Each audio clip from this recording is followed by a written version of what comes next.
What is up, guys? Andy Honest here with Pod Slamma Jamma. From inside the NRG Stadium, you hear a plethora of kids singing Justin Bieber's Baby in the background.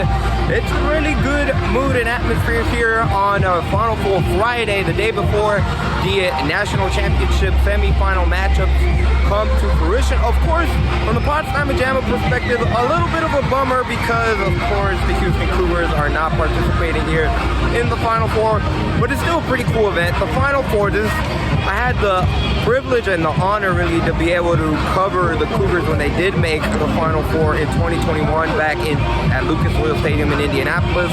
That was a really, really cool event, but let's face it, it wasn't the full event. It was peak COVID season. It wasn't the full court. Like we're gonna see throughout this video that the court is raised.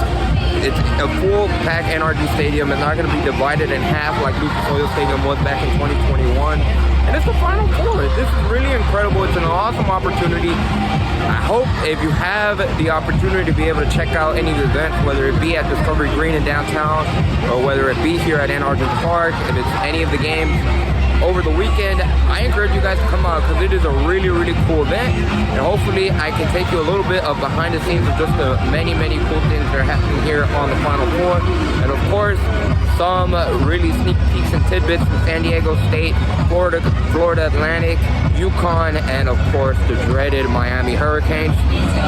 And those Miami Hurricanes, those Houston would be here. We give credit to Miami, they did kind of make up for it by beating UConn.